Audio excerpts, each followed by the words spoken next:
Bismillahirrahmanirrahim. Assalamualaikum warahmatullahi wabarakatuh. Alhamdulillahirabbil alamin. Alhamdulillahilladzi arsala rasulahu bil huda wa dinil haq liyudhhirahu 'ala dini kulli wa kafa billahi syahida. Asyhadu an la ilaha illallah wa asyhadu anna Muhammadan abduhu wa rasuluh. Amma ba'du. Bapak-bapak dan ibu-ibu jamaah salat taraweh, jamaah sholat isya, insya Allah nanti sholat taraweh yang dirahmati Allah. Alhamdulillahirabbil alamin. Puji syukur marilah kita panjatkan kehadirat Allah Subhanahu wa taala karena atas limpahan rahmat dan hidayahnya sehingga pada malam hari ini, malam keberapa nggih Bapak Ibu?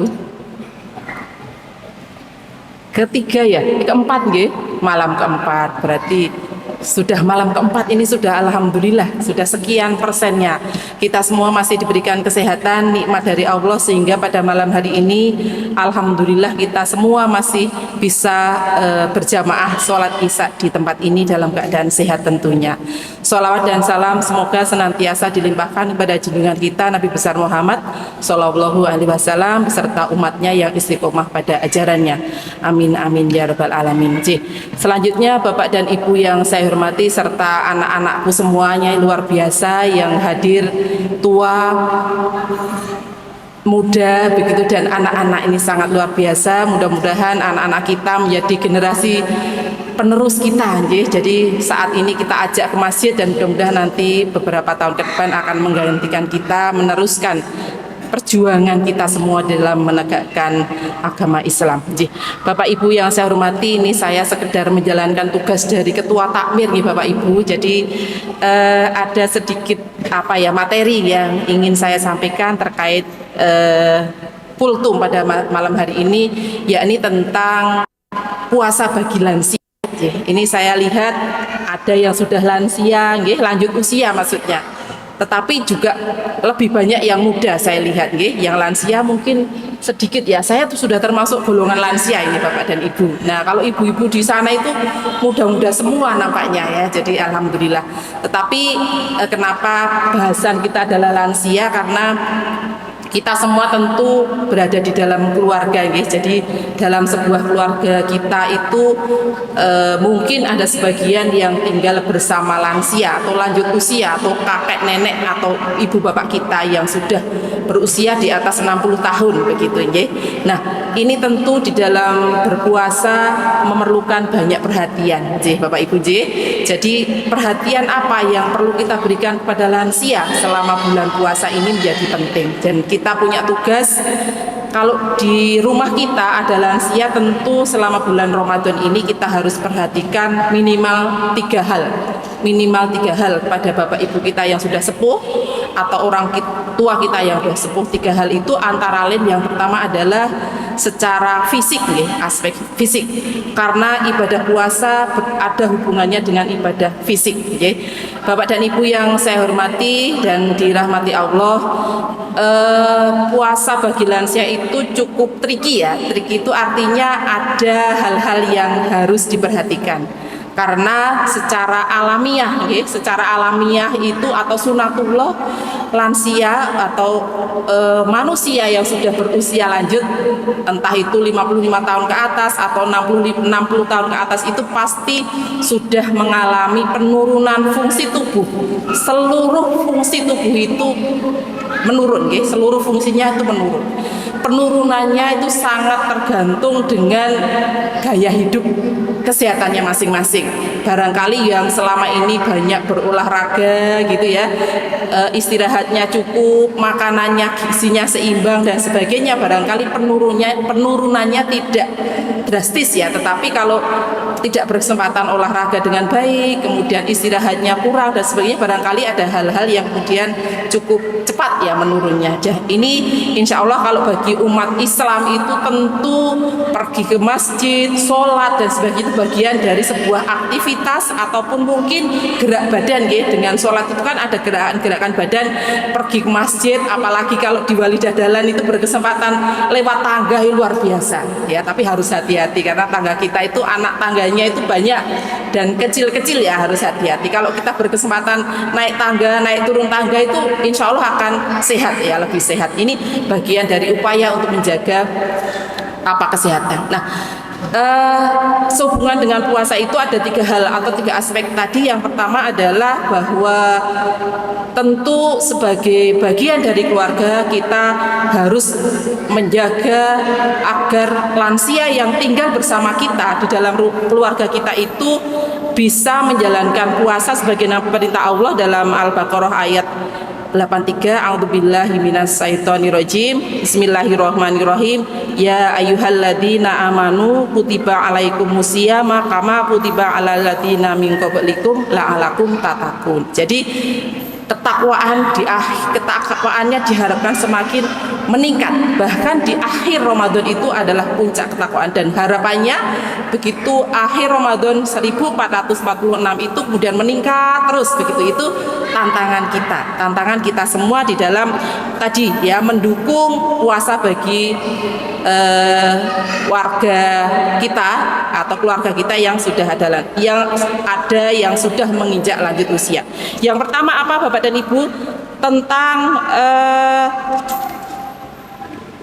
perhatikan asupan makanannya.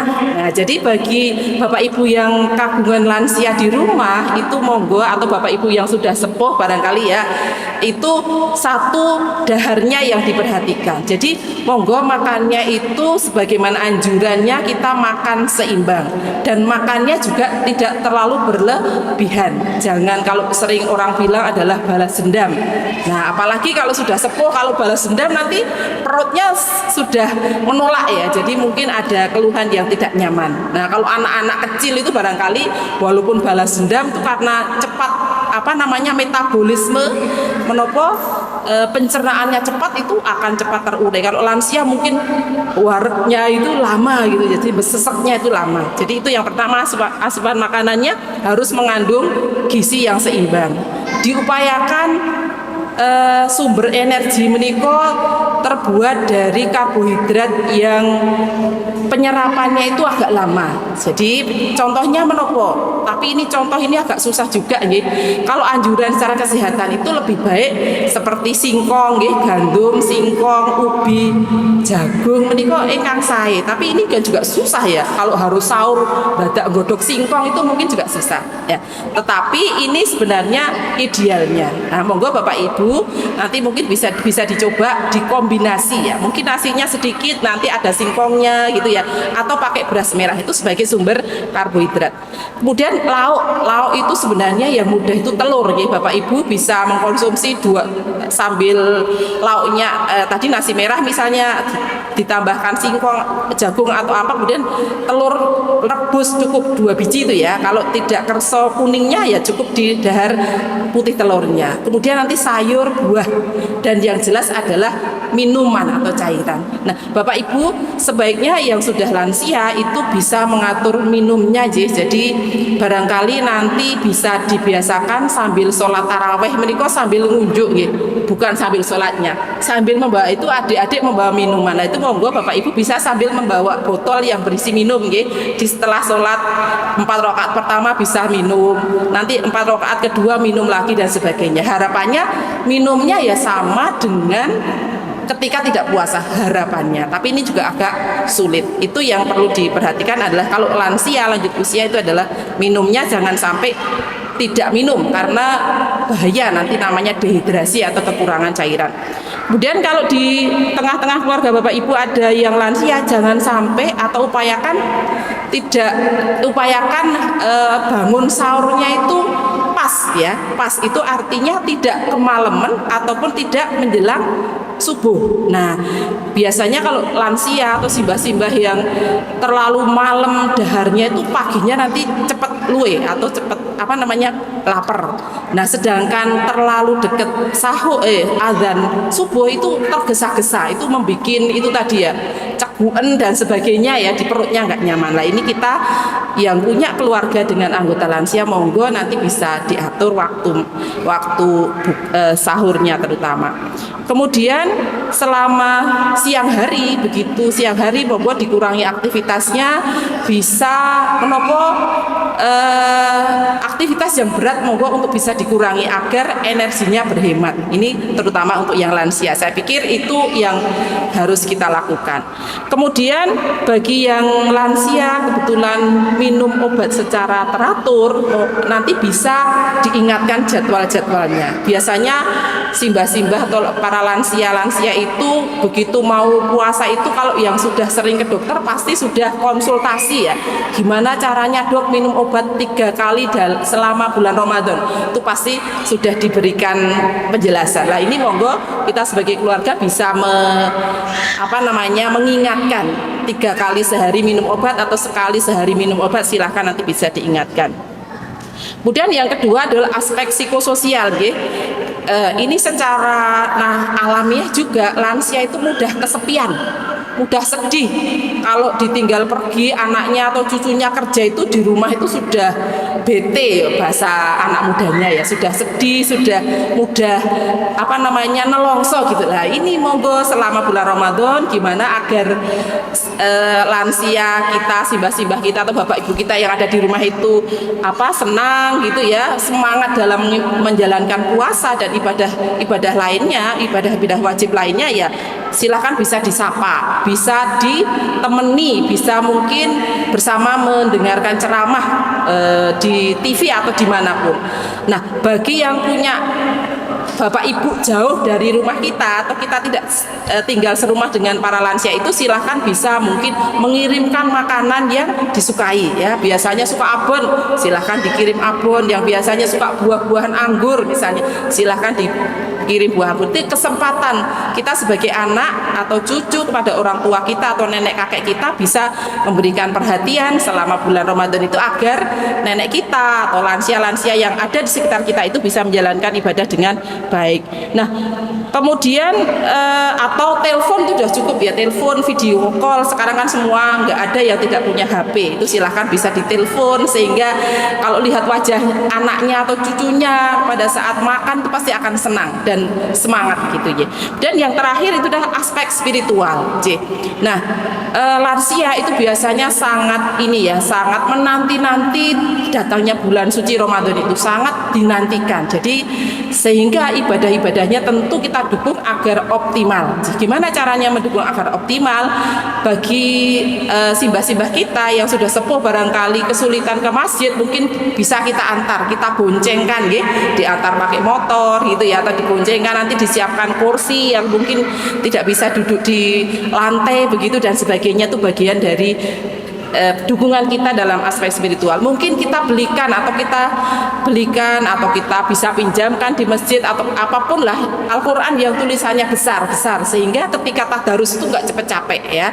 Biasanya kan tadarusnya hurufnya kecil, setiap hari mungkin hanya 1 lembar. Lah ini gandeng puasa itu, pengen amalnya berlipat ganda, itu biar betah ya, biar tahan membaca, itu mungkin Quran yang lebih besar tulisannya, sehingga nanti bisa berlembar-lembar diselesaikan oleh simbah-simbah kita. Nah, kemudian tentu kegiatan-kegiatan lain yang sifatnya nanti zakat dan sebagainya juga nanti perlu dihitungkan. Zakat fitrah mungkin, zakat mal, mungkin kita bisa bantu menghitung bapak ibu kita atau nenek kakek kita yang sepuh yang bersama kita. Itu adalah bagian yang harus kita dukung, karena kita ingin keluarga kita sehat ya, sehat secara fisik, sosial, spiritual gitu, mental dan sebagainya. Di bulan Ramadan itu mudah-mudahan kita semua bisa menjalankan dengan baik. Nah, Demikian Bapak dan Ibu, jadi tiga hal yang saya sampaikan tadi, mudah-mudahan kita bisa menjalankan di keluarga kita masing-masing, bagaimana kita bisa menjaga ibadah Bapak Ibu kita yang sudah sepuh atau nenek kakek kita yang sudah sepuh agar bisa sempurna di dalam melaksanakan ibadah Ramadan di tahun ini, dan mudah-mudahan kita semua juga diberikan kekuatan, diberikan kemudahan dalam menjalankan ibadah untuk diri kita sendiri maupun untuk keluarga kita. Demikian yang bisa kami sampaikan. Terima kasih atas perhatian Bapak Ibu semua. Mudah-mudahan Allah memberikan kemudahan di dalam melanjutkan puasa kita hingga akhir. Sekian, Assalamualaikum warahmatullahi wabarakatuh.